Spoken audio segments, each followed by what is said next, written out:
And so to the final big mountain day of this 2018 Tour de France, over 3 of the race's most iconic climbs. The Col d'Aspin, the Col de Tourmalet, and the Col de Bisque. A decisive day coming up in the fight for yellow.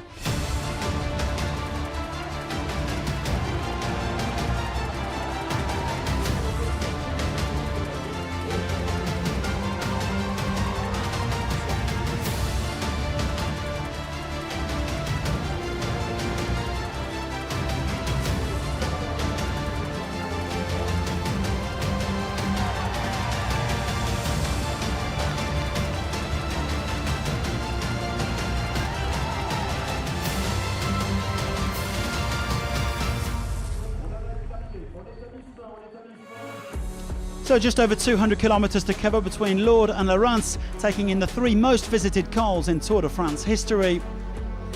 A decent looking breakaway of 6 riders led the way after around 20 kilometres. One-time GC hopefuls Bob Jungels and Adam Yates, both among them. They were soon joined by several splinter groups containing a handful of potential stage winners: Julian Alaphilippe, Gorka Izagirre, Bauke Mollema and perhaps Mikel Nieve. A number of GC teams also getting a man in the break, just in case. Heading up to the Col d'Aspin then, there was a group of 18 men at the front, leading the peloton by just over 3 minutes. Katusha Alpecin making sure that they didn't get too far ahead, looking to defend Ilnur Zakarin's GC position. As the green jersey Peter Sagan continued to struggle after his crash 2 days ago, polka dot jersey Alaphilippe was the first man over the Aspin. The Frenchman mathematically wrapping up victory in the mountains classification. Heading on to the Tourmalet for the 82nd time, there was a bit of action in the main group. Zakarin streaking away, and he would quickly be joined by Mikel Landa, Romain Bardet and Rafał Majka. That quartet soon had a minute on the yellow jersey group.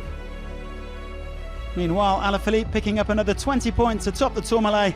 The undisputed King of the Mountains 2018, perhaps thinking about the Super Combativity Award as well. By the Col de Bourdais, Landa and Bardet had caught up with the leading group. At this point they had 3 minutes on the main group, putting them virtually on the GC podium. But the favourites soon began to up the tempo. Robert Hesick on the front here for his Lotto Jumbo teammates Primoz Roglic and Steven Kruijswijk. And the gap was down to 1 minute and 50, heading up the Tour's very last climb, the Col de Bisque. That was when Tom Dumoulin launched his attack. Roglic and Geraint Thomas straight on his wheel, but Chris Froome was once again struggling. Only 4 men left up at the front: Landa, Majka, Bardet and Zakarin, with a 30-second lead at the Col de Soulur. In the final part of the Obisque, Majka tried his luck. The 2-time winner of the polka dot jersey, the first man to the summit, but the big guns soon reeled him in before launching into the final 20-kilometre descent. Well, once he set off, nobody would catch Roglic. The former ski jumper surging down the slopes toward Lérins, where he would claim his 2nd Tour de France stage win. Thomas in 2nd place.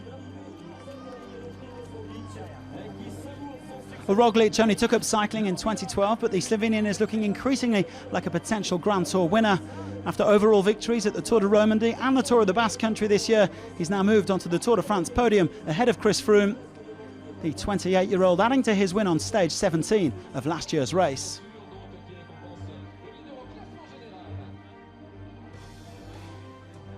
Yeah, it's true. Obviously I had legs today, and yeah. Somehow I was thinking, hey, shit, if you really don't use it then, and yeah, I just really tried a lot of times, and finally at the end I went away then on the descent. Roglic taking the stage win and picking up 10 valuable bonus seconds, 6 for Thomas, who pipped Bardet to 2nd place. The day's big loser in the GC was Nairo Quintana, who finished over 7 minutes down. In the GC, Thomas still leads Dumoulin, now by just over 2 minutes, while Roglic goes up to 3rd ahead of Froome. Quintana slips down to 9th. That means that Kruijswijk is now in 5th, just 3 seconds ahead of Landa.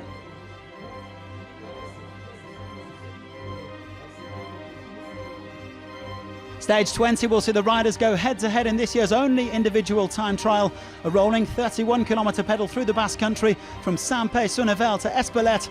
The Col de Pinodieta, 900 metres at over 10%, should spice things up. It'll be the final battle for GC position before Sunday's arrival in Paris. Thanks very much for watching, and do join us again on Saturday.